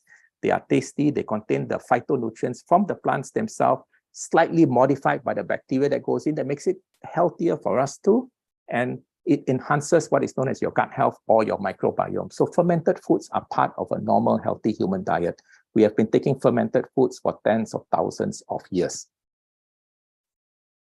Another thing I do is I learn to read labels. Okay, I don't just look at the food and say, hey, look at the, oh, it's healthy. So if you learn to read labels, when you go to the supermarket and you're buying something that's not fresh, that's not straight from the farm, read the label. A lot of things that are marked as healthy or marked as this, marked as that, is actually not what you think it is. If the food has got more than 5 different ingredients inside, if you can't pronounce or you don't understand what that chemical is, try not to buy it. Okay, look for food with minimal ingredients, with just 3 or 4 different ingredients. And, when they put there, added this and added that, chemical E431, preservative, emulsifier and all, try your best to avoid it. It does harm to your gut microbiome. It is not good for gut health. And remember, we need these billions of bacteria in our body to keep us healthy. So you don't want to make them unhealthy. So learn to read food ingredients. I show you, this is a picture here of Nutella. Look at Nutella and say that, is this, this is vegan. This seems like, a healthy thing for our kids to take, but look at what it actually contains. And you can find out this by reading the label. Okay, that green can, go and read the label. You know what is it? It's promoted as a health food in all the schools in Singapore and Malaysia and everything, but read the label for yourself. Same with white bread. When you buy it from a supermarket, it lasts 1 week, no fungus grows on it. Read the label and see why. I already shared, I eat variety. I try to get 50 different types of plants every week. It's not hard to do. And I love colorful food. And if you look at my food, I take color, I take variety. I enjoy my food. I want to maximize the phytonutrients I eat. And this also keeps me creative. So my mind is always thinking, how can I make my next meal? I put special mention foods. These are foods that you should actively make an effort to eat on a daily or not weekly or so basis. They are soy products, they are mushrooms, sprouts, and take herbs and spices. And these are normal Asian foods. So we are very lucky. We come from a part of the world where these are almost our daily foods. So it is very easy to get this, and we should, whether in any age group or any health condition, these are the foods that we want to take, actively source out and take. Do I need supplements? The only 2 supplements I take is actually the only supplement I take is vitamin B12 on a daily basis, on a weekly basis. Okay, the other vitamin can be vitamin D3, cholecalciferol. Vitamin D3 is required if you don't spend 20 minutes in the sun roughly every day. So, just we live in a tropical country, that doesn't mean we're always in the sun. Sometimes we don't go out in the sun enough, or we're scared of the sun, air-conditioned room. So vitamin D3 may be required, especially as you grow older. Is there room for other supplements? Well, maybe it's really up to you. Depends on the science you read. Maybe things like algae, omega-3, fiber supplements, herbs like turmeric, ginger, amla, and certain elements like magnesium, zinc, and iodine. On a further discussion one day, we can discuss it, or you can do your own homework and read yourself. Maybe yes, maybe no. Okay, generally avoid, I say again, avoid, unless you really have a health condition, avoid taking calcium supplements, avoid taking iron supplements. They are linked to pro-inflammatory states. They are linked to increased risk of disease, okay? And this is, there's quite a strong evidence for this. So unless you really need it, do not take calcium and iron supplements. Don't waste your money and don't waste time on these all-in-one super multivitamins, okay? The super multivitamin may have 100 different things inside, but remember, like I said, 1 leaf of kangkong has 10,000 nutrients, okay? So it's better off just taking that leaf of kangkong than it is in taking that one super multivitamin, okay? Do not take protein powders. They're linked to pro-inflammatory conditions. And protein powders, unless you really have low protein, 99% of people take too much protein in a diet. They don't need protein powders. Extra protein is just broken down by the liver and washed out in the kidneys, okay? And then the higher your protein intake is, the higher your risk of actually dying is. And this is also shown in population-based studies, okay? And finally, don't need to buy this. Sometimes they've been selling magic oils. They put in sachets and they say a different type of seed and everything. You take this oil, everything, very expensive and all. No evidence, no medical evidence, no health benefit. And you're better off buying, I said, your fruit and vegetable. So you want more of this and not more of the pills, okay? And the good thing about a whole food plant-based diet is it is generally the same from childhood all the way to elderly, okay? It is the same diet. Yes, you can tweak it a little in certain ways and everything, but whether you're healthy or you're sick, whether you have a health challenge or whether you have no health challenge and everything, it is roughly the same diet. You eat as much variety as you can. You eat until you are full. You don't have to count calories.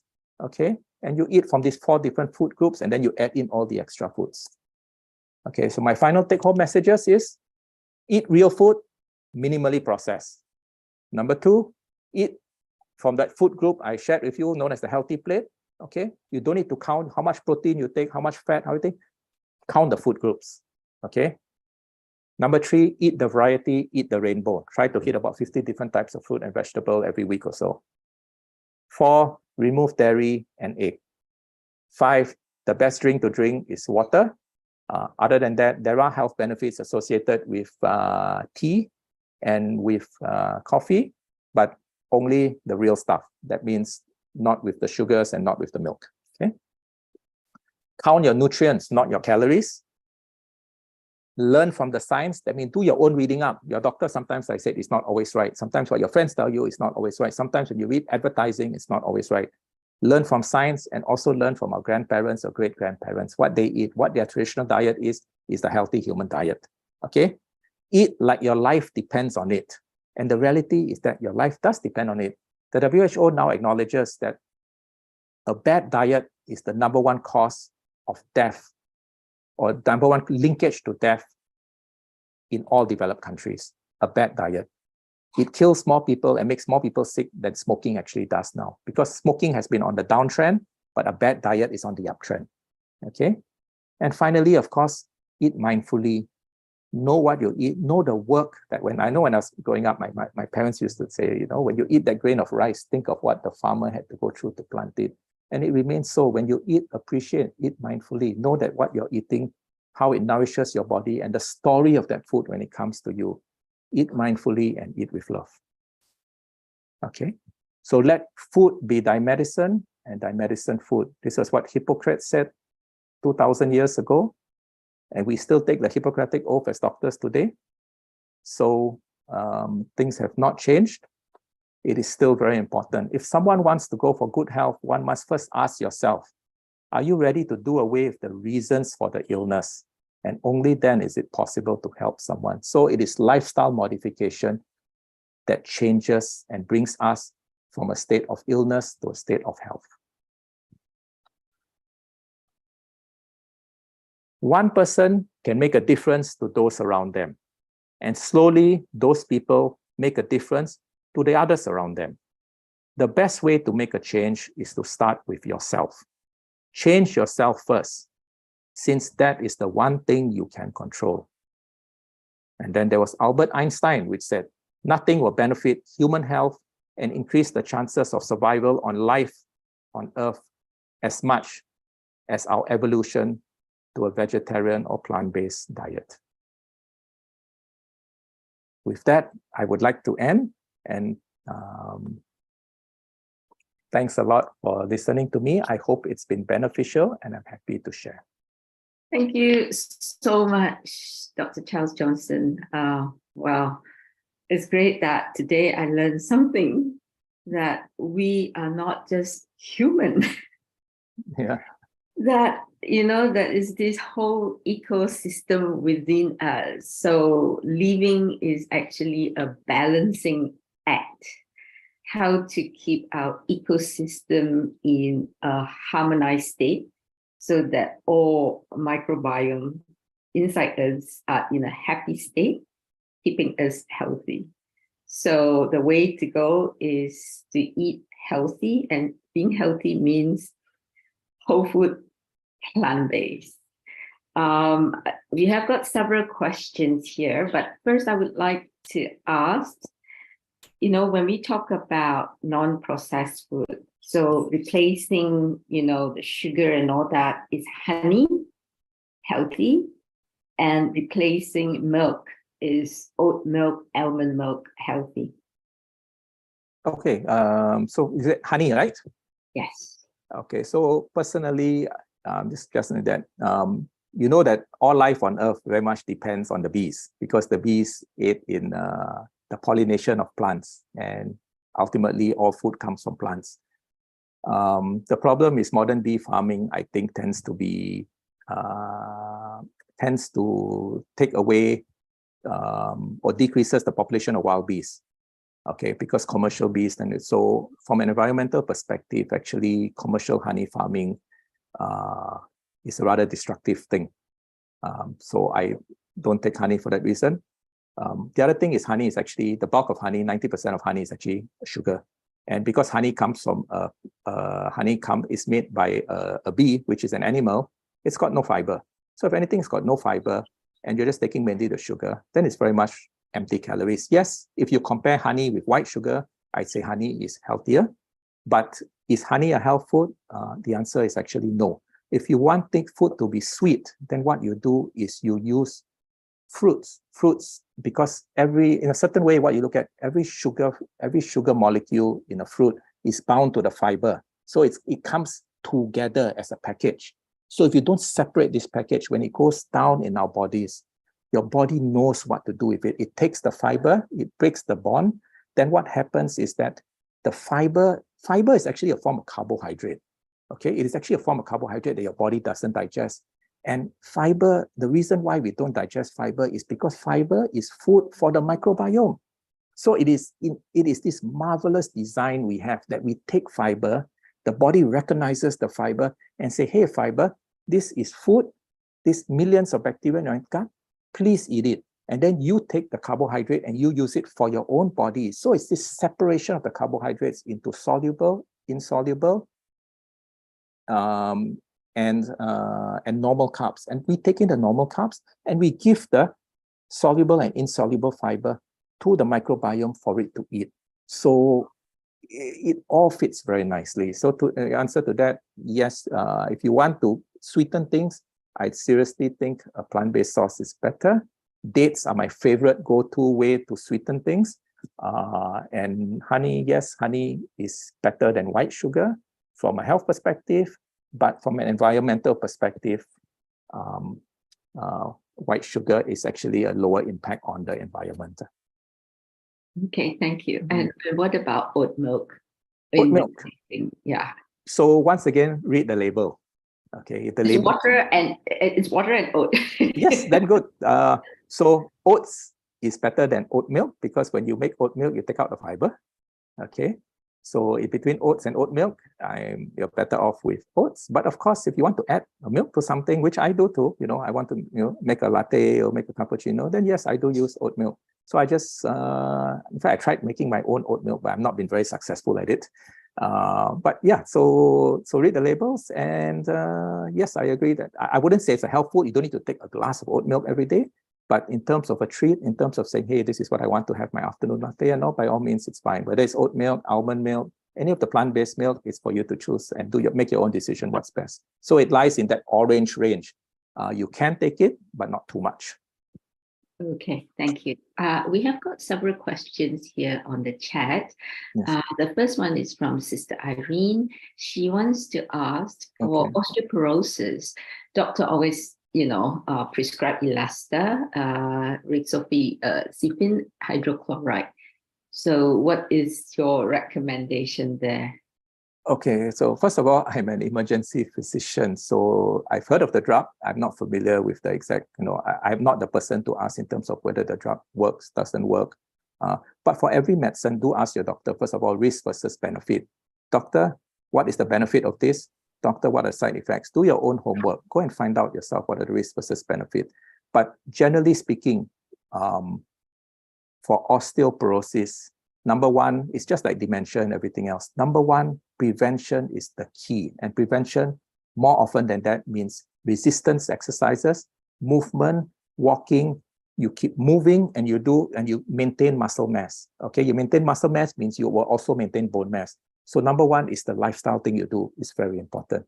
Number two is that you want a diet whole food, plant-based, even more so if you are osteoporosis. Remember the calcium from a cow or the calcium from milk, actually, where did that come from? That came from the plants, right? The cow doesn't go and eat calcium tablets, right? The cow eats plants. So you want to take dark green vegetables. They contain a lot of calcium. And the calcium is a very absorbable form. Remember, the populations with the lowest incidence of osteoporosis in the world, the traditional Japanese and everything, they also have the lowest intake of milk in the world. Whereas the populations with the highest intake of milk per capita in the world, which are the New Zealanders, and if I'm not mistaken, the Nordic countries, have the highest rates of osteoporosis in the world. So for the drug, discuss it with your physician. Make sure you ask what are the potential side effects. And remember, more important than any drug for osteoporosis is the fact that you must eat a very healthy, varied diet, and you need to keep moving. Because no matter what drug you take, if you don't move, your bones are not going to form in the right manner. Okay. I just bought a new box of calcium. I've got to now throw that away. I mean, it is strange that every time when you go and do, see a doctor, my gynae every year without fail and say, remember to take your calcium, you're at this age, and you are so small, I'm very petite. And hence, the conclusion is that you are very prone to osteoporosis. So every year without fail, he say, take your calcium. Okay. And from my blood test, my calcium is fine. So I should now just throw it away and have my kangkong more. Yeah, well, yes, I'm being very honest with you. I did my homework, I did my research, and I mean, I guess it's up for debate, but to me, the science is not behind calcium supplementation unless you have a definite decrease in your calcium. Your calcium stores are definitely low. You cannot take to prevent, your body cannot take extra calcium and store it. And calcium gets deposited in the wrong places. That's why when you do these scans, we do calcium score, and calcium score is in relation to your risk for cardiovascular disease, heart attack, and stroke. So elemental iron is the same thing.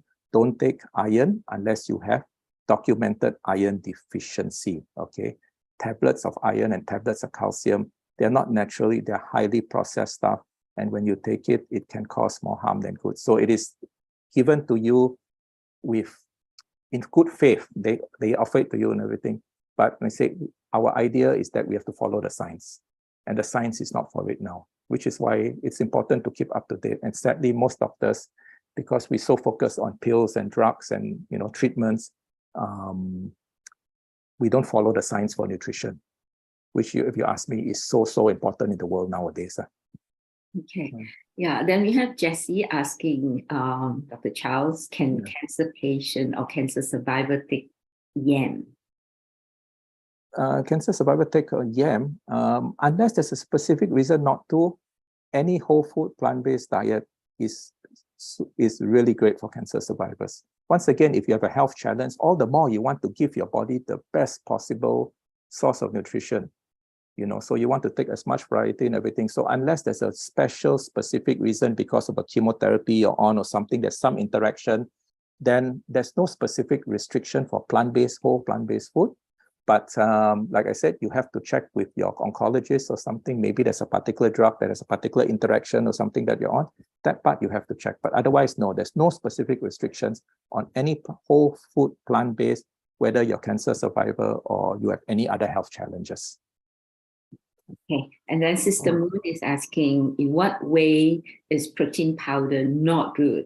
Because it is always promoted as needed as we age. Okay, so protein powder is a product of the industrial food giants. Okay, if I sell you soybean, I can't make much money. If I process that soybean into soy isolate protein, plant-based proteins, then I can sell it to you for much more than I can sell you the soybeans for. And it's the same with milk and casein or whey powder and everything. If I just sell you milk, it's only this cost. If I make it in the powder, I can sell you for a lot more. It is a highly processed food. So you remove the fiber, number one. Number two, how our body interacts with proteins. I say the majority of people, 99%, I would say, of people who live in our region, Singapore and Malaysia, we actually take more than enough protein. So why do you need to have extra protein? So only in documented protein deficiency do you take protein supplements. Proteins cannot, unless you're a professional bodybuilder or you have a major illness that is causing you to lose muscle mass at a very rapid rate and you cannot eat enough to replace this, then you consider a protein supplement, which is very, very rare. For everyone else, there is no evidence a protein supplement works. And because a protein supplement is a refined food, you take away the fiber, you take away the phytonutrients, you take away a lot of the other nutrients and just give pure protein, it doesn't do the body any service. In fact, I think this study just came about 2 or 3 weeks ago where they published it, so that the higher your protein intake is, and these are based on population studies over many, many years in hundreds of thousands of people, it consistently shows that the more protein you take in your diet, and when I talk about protein, I talk mainly in terms of either processed protein or animal protein, the higher your chance of dying from any cause. So why would you want to take something that increases your chance of potentially dying from any cause? Then you ask, so what do you die from? I don't know, but what we do know consistently is that high protein and high fat diets, I mean diets like the Atkins diet, low carb diets, keto diets, they are associated long-term with an increased chance of dying, an increased chance of getting sick and dying. Yes, maybe in the short term, it makes you feel better. Short term, you lose weight. But what you want to look at is years from now. And every one of these studies, population, there is no study that has consistently shown that any diet high in protein is good for health. On the contrary, they increase your chance of dying. So for that reason alone, unless you have a documented, proven deficiency in protein, any additional protein to me is of no benefit. The body doesn't store protein, it breaks it down and it comes out, it's broken down by the liver and it comes out in the urine. We have no ability to store protein. We can store fat, we can store carbohydrate to a certain extent, we cannot store proteins. Thank you. That is very, very informative. And I also now understand why a lot of people are addicted to certain type of food, like cheese, for example, because it's very addictive. Yeah, that's very funny. Yes, but if you Google and see the story behind it, it's very funny. Yeah. Yeah. Okay, maybe we have time for just one question for those who are, still here. Anyone who has a question for Dr. Charles? There's this last one. I don't know. I wonder if Elasta is a calcium pill. Sorry, I don't know what Elasta is. I just Googled it and I can't find it. So I don't know what it is. Sister Kapeng, Yes. I think you missed out a question from the first participant, Hui Lan. Yes. Okay. Yeah, she's asking about the fat. Okay. There is a theory that the fats are made villain, but low-carb diets with high natural fat and protein content has helped people with insulin insensitivity. So what are your thoughts? Okay, so I think this comes on this low-carb diet. So, okay, first of all, it's drastically different. Healthcare people are along like two camps when it comes to this one. On one camp is the people who say, which is my personal belief, because I think the science is more behind it, is a diet which is healthy for diabetes, insulin, which is insulin resistance, is one which is very high in fiber. The main source of energy is your complex carbohydrates, and then you just take proteins, and your proteins and your fat sources are just whole foods. That means from the fat and the protein comes from your fruit, your vegetables, your legumes, and everything like that.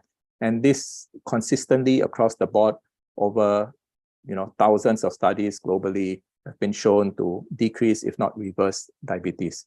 The other school of thought that recently has come out, it's a very recent thing, is that if you take a low carb diet, very high protein, you also can decrease the rate of diabetes, high protein or high fat. Now, number one is that how do we check for diabetes? We check for diabetes by looking at your blood sugar level. That's the way we check. But actually, diabetes is not really a problem of sugar. It's actually a problem of insulin resistance.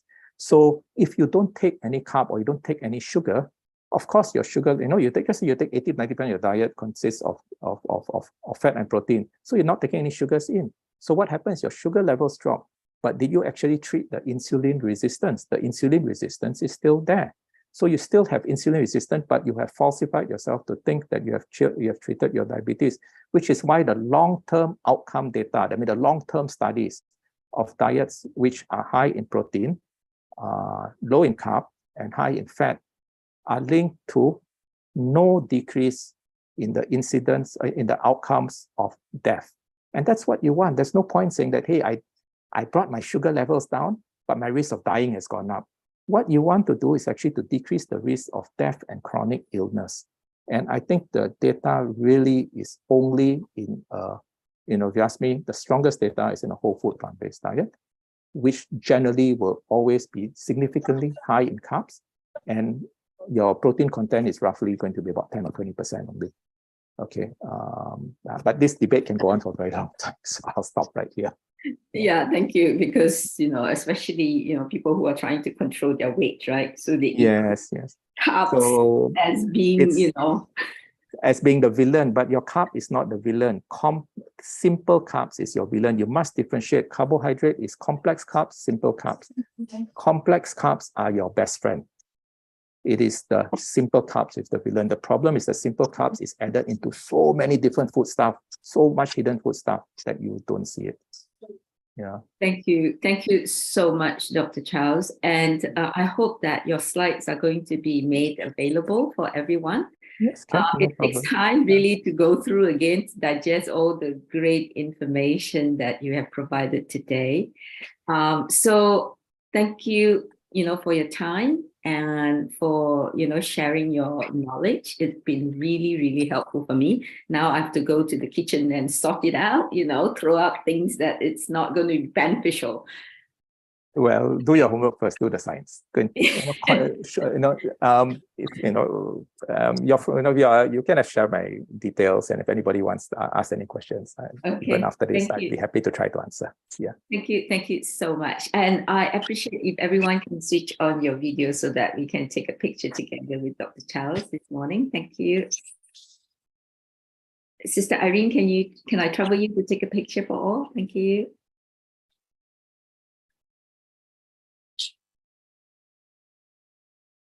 Please switch on.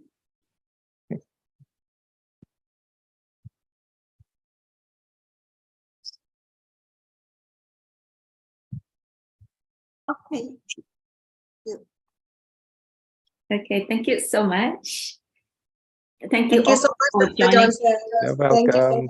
Bye-bye. Have a nice day. Thank you. Thanks, Brother Chin.